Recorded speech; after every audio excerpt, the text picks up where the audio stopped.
Today is an unexpected new camera day, and it's actually my first new camera day in over 4 years, at least when it comes to like main mirrorless cameras, like a big legit camera kind of thing. I sold my Sony a7IV and upgraded to the a7V, which I actually ordered less than 24 hours ago, so this is crazy because I didn't expect that to happen.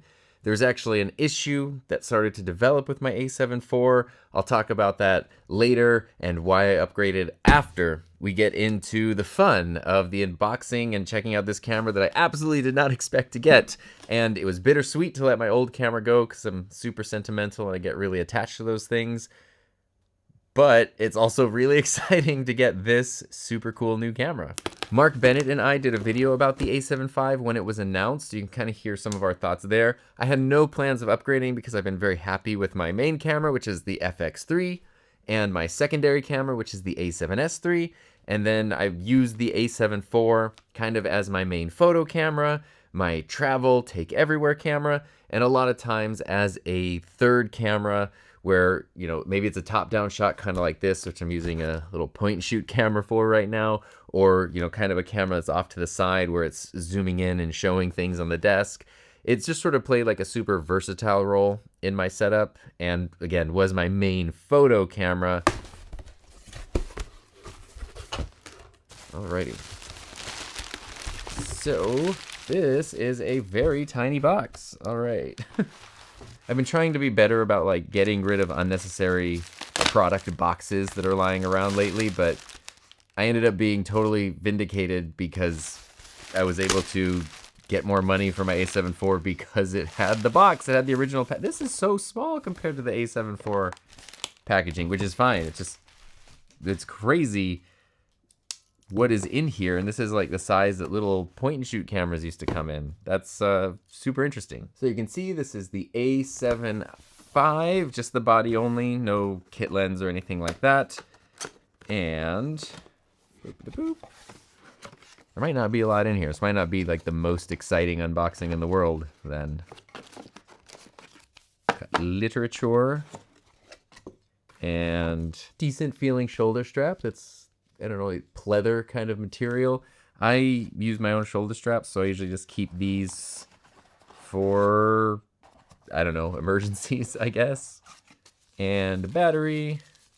I didn't double check. I just kind of assumed, yes, okay, this takes the same battery as my other cameras. I was working on that assumption, but you know what they say, when you assume, you're probably right and nothing could ever go wrong. So let's dive into the star of the show here, which is the a7V.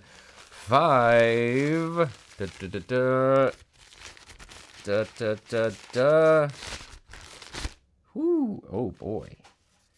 It feels a lot like the a7IV, but slightly different.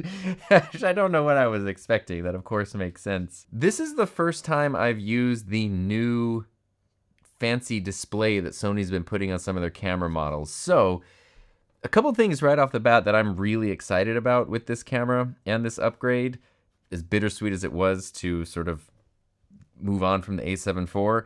The screen is a big one because not just the versatility of it, and hopefully maybe the robustness of the design, I'm gonna see, haven't checked it yet, but because as much as I love my other cameras, the displays on them are just ridiculous. My Canon EOS R from 2018 has like such a better display than the significantly higher end and more expensive Sony mirrorless cameras.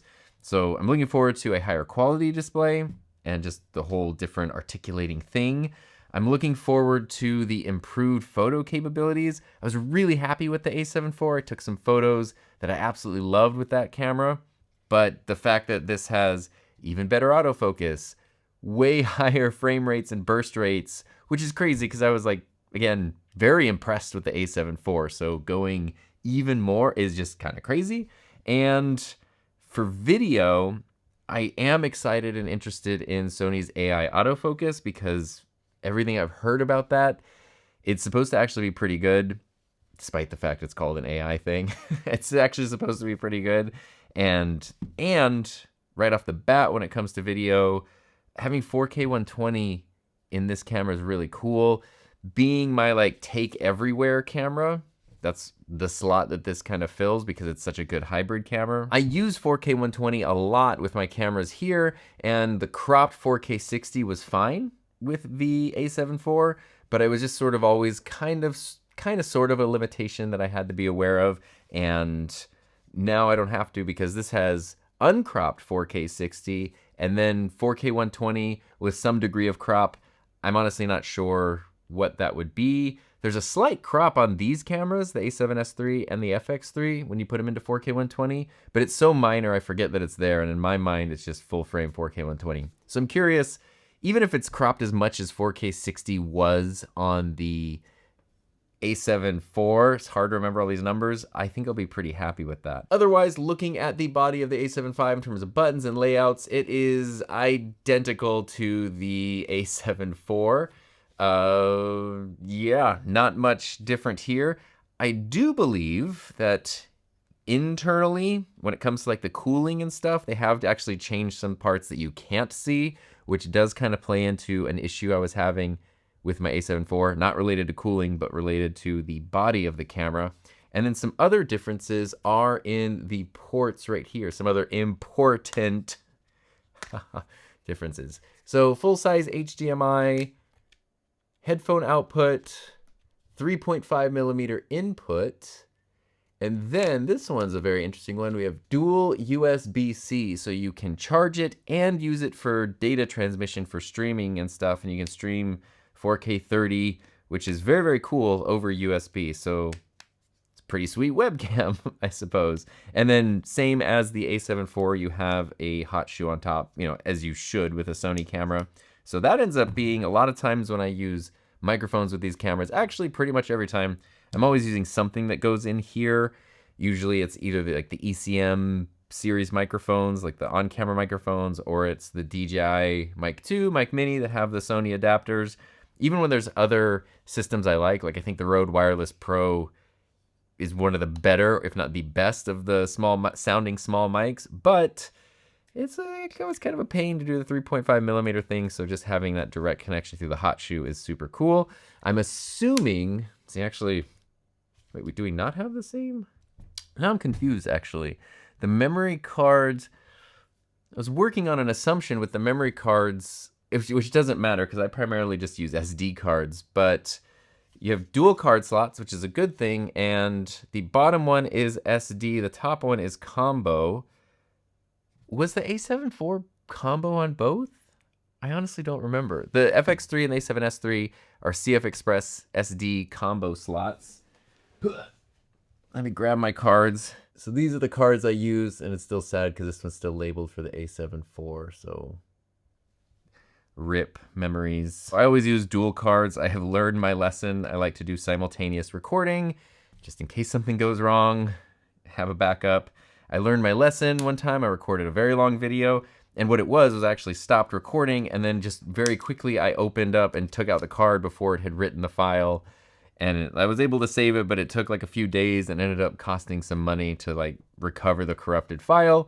And if I had just had a second card in the camera, my enthusiasm for getting to my footage, it wouldn't have mattered because I could have just pulled out that card. Now I know, wait after you stop recording and just have a second card so it doesn't matter. So I'm gonna have to go through and map all the buttons out and everything to the way that I like it, but you do have that same dial, which was pretty new on the a7 IV, so you can switch between video mode, photo mode, and then S and Q mode right there. And then I really love, I'm surprised this has not happened with the a7S III in a firmware update. You have this clicky button up here, you can press the button and then lock it. You can undo that and it goes right there. This is the exposure compensation dial. I think by default on here, but that's what it is on the a7S III. I never use it for that. I use it for audio. I love using this for adjusting the camera's audio for the times that I am using a 3.5 millimeter input, because you can dial it in and then lock it down, and it's super easy physical control. You can't remap it on the a7S III, so it's like this really cool button that never gets used, and it's kind of a bummer. All right, let's pop in the battery. No idea if there's any charge on that. Let's now, this has been kind of holding off. You know, this is breaking news right here. Now I want to check out this super cool articulating display. So it should flip out like normal. Don't flip out about it. The display will flip out. I can close it. Nice. Then we should be able to do the transformer thing of like boop, boop, boop, boop. Whoa. Look at that. That's crazy. This is the same setup that's on the a7R5 and maybe a couple other cameras. And so the first thing I'm noticing is what I was curious about is how like robust this hinge feels, and it does feel pretty good. So the reason, having a flip out screen is really nice. And I remember before Sony cameras had any of that, this was pretty cool. For a long time, all Sony cameras could do was this in terms of screen articulation. And if you're doing anything that is not directly behind the camera, this is not incredibly helpful. So finally getting a screen that flips out, not just for vlogging, but for situations like this. I'm filming myself, having a monitor pop out on the side, very handy to let me know that I'm actually recording, that I'm in focus, what my settings are, all that kind of stuff. Screens like this are just innately helpful. Now this is kind of crazy. The reason, which I haven't used it like this, so the reason that I've heard people really like it is because it puts the display right in line with the lens. So instead of flipping your screen out and having your lens kind of here and you're sort of like looking off to the side of what you're filming, now like when your screen is folded in, you can have that in line with the lens, but still if you're behind the camera and you need to kind of like pull this out and get different angles, you can do that. You can get up, you can get low. That adds a lot of actually really, really cool, really useful functionality into this camera. I'm gonna put on the 16 to 35. All right, here is the initial power on, if this battery has power on it. Oh, there we go, yeah. English. Oh, my battery is dying. Okay. This screen already does look really nice. Let me swap this out with a charged battery. This screen is way high resolution. There's no way I can, show that on an overhead top-down camera here, but having used these cameras for like 5 years at this point, this screen looks so much nicer. It's so, yeah, that's a huge, huge upgrade right there. And what are we doing? Filming in 1080. No. We need to switch some settings here. So it looks like there is a pretty significant crop when I go into 4K 120. So here is S and Q, and if I go back into normal video mode, you kind of see it cropped out quite a bit. So that's a significant crop in. I don't give a crap about that because I'm just happy it has 4K 120. I'm super excited about that. I'll need to go through here and dial in all of the settings the way I normally like. One thing I do also add on all my cameras, my Sony cameras, not 100% sure if it's necessary, but I've done it forever, is always put little tempered glass screen protectors on the screen, so I'll do that as well. And so this should be mechanical shutter. It's 10 per second. There are a lot of settings on here that I haven't seen on my other cameras, so that's gonna be fun to go through. This is obviously not a full review. I just got this camera. I need to use it for a long time, but again, unexpected new camera day. I just kind of wanted to share that with you. And I'm excited, and I also want to explain my thought process for upgrading, but I want to check out what this 30 frames per second photo burst situation is. Oh, there we go, electronic shutter. Okay. Did you hear that? That's crazy. That's just shooting video. Sounds like an air compressor. That's crazy, because you just get 30 frames per second electronically, which is super, super cool. Very excited about that. I am gonna switch over to this camera. So let's replace the a7S III with the a7V. So this is the a7S III, and this is the a7V, the very first video clip I've ever recorded on this camera. Now this was all pretty much in real time. The amount of time between those camera changes was as much time as it took for me to put the camera on there, turn off dynamic range optimizer, DRO, because that does weird things with your exposure, so always turn that off right away, and then press record. So I have no other like custom settings or anything. This is very much straight out of the box, just white balance exposure, hoping things look good.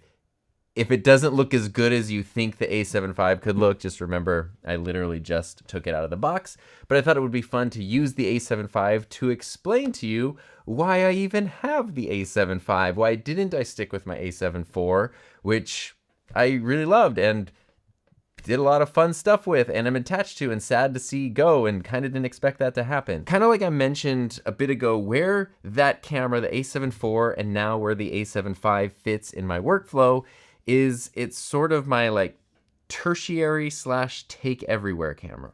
So a lot of times, this is the a7S III, but a lot of times that camera will be on a tripod, just like this, but I move it around a lot while I'm filming. So it's not like this, where this is set on me, this camera is set on me. The camera that's the third camera, usually it's moving around. Like I have something in my hands here, so I need to reframe the shot. And then I move something, so I need to reframe it here. And it's bouncing all over the place. It's very dynamic. Sometimes I use the OBSBot Tail 2 to do that instead because it has tracking and PTZ. But of course, full frame mirrorless camera with, a really nice lens on it is gonna look better. So sometimes I just opt for that for the sake of quality. And that's great. What started happening recently, like a couple weeks ago, was I was getting so confused because when I would move my a7 IV on the tripod, it would stop recording. And I couldn't figure this out. I thought I was like touching a button accidentally. I thought I was static charging myself, walking across the carpet and touching the camera and like shorting something out. I still don't 100% know what it was, but basically when it would occur, it's under a very niche circumstance that might not affect most people at all, but it affected me a lot because I am not only behind the camera, but also in front of the camera, and not just behind the camera, but behind multiple cameras. So it's a lot of stuff to think about, which means when I need to change stuff while I'm recording, I usually do it pretty quickly. So what that means is when the camera's on the tripod and I need to change it, I would kind of just go over, like loosen the tripod a little bit, and then grab the grip of the a7 IV and move it, like reframe the shot. And it was when the camera was mounted on a tripod, so there's kind of a plate holding the bottom of the body, and I would then pull the camera with the grip and move it, not like putting any crazy amounts of pressure on. I've done this with many cameras over many years. It's just sort of a normal thing. I know you use a tripod head or use a handle or whatever, but again, sometimes you're in a rush, and that's just kind of that's just what I do. And I've always done it, and it's never been a problem. Except for some reason, it's almost like when the body of the camera was locked down and then I would put pressure on the grip, it would flex the body in a way that would stop the camera from recording. And it acted just like I had pressed the record stop button. Like it made the sound and then it stopped recording. It saved the file just fine. The camera didn't power off or anything. I could restart recording, no problem. But then if I did that again, not every time, very randomly, it would then just turn off. And I was like, I updated all the firmware. I did every bit of diagnostics and troubleshooting you could. I remapped buttons and did the whole thing. But it was really like if I gripped the grip of the camera here, and especially then if I had kind of my thumb here on this little bump that pops out for the memory cards, that's what would do it. And I have no idea what was happening or why. It was a very easy thing to avoid because the camera never shut off while it was just like sitting here, like how the a7 V is just recording right now. I never had the a7 IV just like randomly turn off in that case. It was always while I was touching it and moving it. And I could avoid that just by, moving it with the tripod head instead of grabbing the camera. But it became something that I was always thinking about and always aware of. And it's taking, as I'm trying to communicate something on camera and remember what I'm actually even doing here and operating all these different cameras, that's just a lot of like processing power in my already limited brain. And it just became something where I was like always thinking like, is that camera still going? Is it gonna stop? And then it got really annoying because when it would stop, I'm syncing up multiple camera tracks. So I have these 3 camera tracks. Sometimes I'll record 45 minutes, an hour plus. And it's nice when you just have 3 tracks you sync up and then you can cut between them. But now it's like I'd have 1 track from this camera, 1 track from the secondary camera, which would be the a7S III, and then the a7 IV, I would have like 5 or 6 different things that I'd have to sync up, and then you're trying to match all the color. It added a lot of friction to my workflow. So I did look into like how much I could get for selling the camera, because it was in perfect shape other than that, like cosmetically excellent condition, came with the box and all the original stuff. It worked great. It was just that weird niche issue, which most people would probably never even notice, but just the way I use my camera, I noticed it a lot and it affected me a lot. So the amount I could sell that for, about that, and then I had a bit of store credit. I was able to, you know, those powers combine, and then I was able to get the a7V for just over $800 out of pocket, which is more money than I wanted to spend this week. More money than I was planning to spend this week on a camera. But for this camera, this like super powerful, brand new, really awesome camera, that's actually a pretty darn good deal. And so I went with that, and it was crazy because it was so quick. I like literally sold the a7 IV yesterday and sent it off, and then ordered the a7V less than 24 hours ago. And now I'm sitting here recording with the a7V 30 hours ago. I wasn't even sure this is something I was going to do. And now my other camera's so it's a whirlwind. And I do, like I said, I get very sentimental with cameras and things, and so I feel bad with the a7 IV, but I need my main cameras that I use.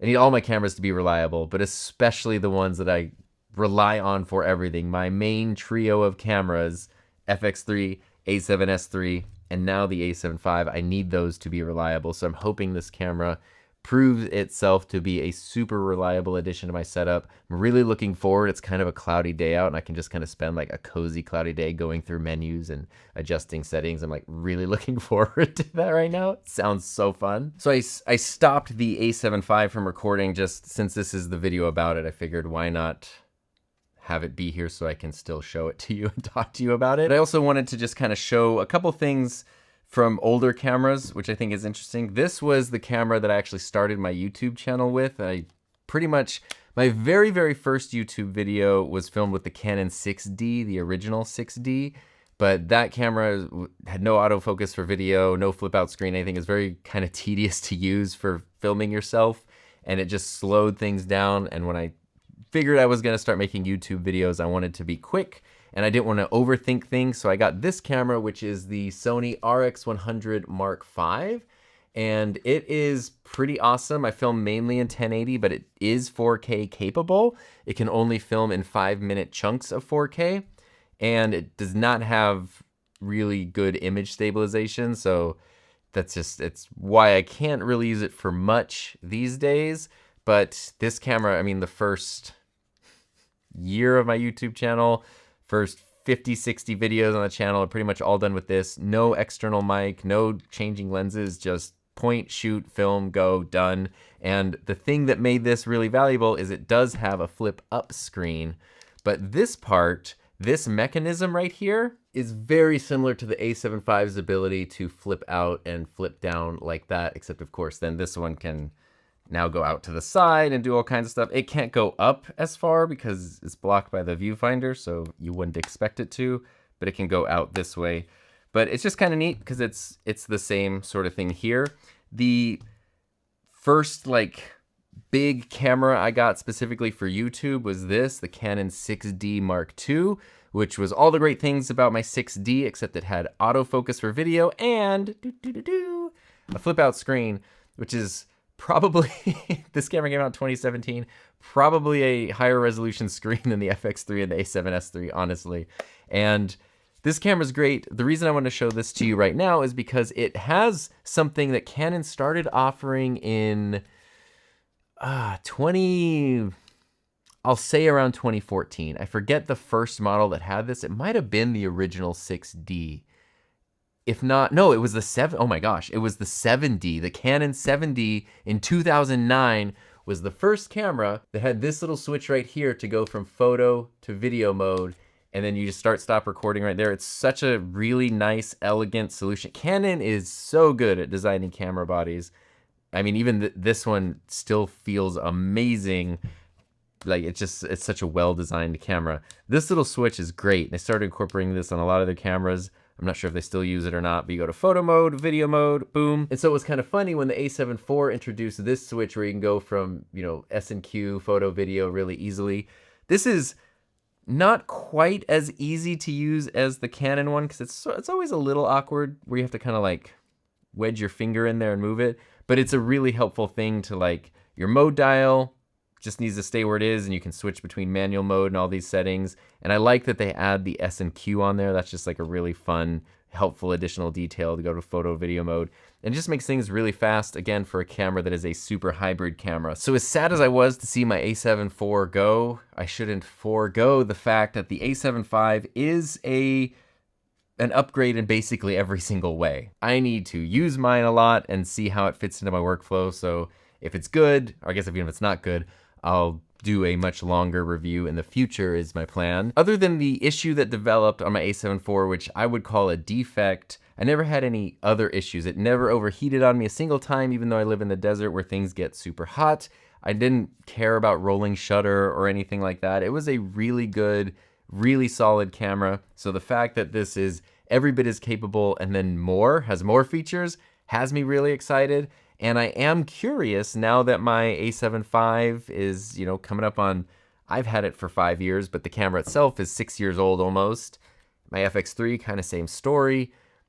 I'm curious if this finds itself becoming more of a main or primary camera in my setup, or I'm just curious where it settles, where this new camera settles in with my old cameras. And it's really fun. And now I'm going to go have a cozy customization session and then go use the camera and have some fun.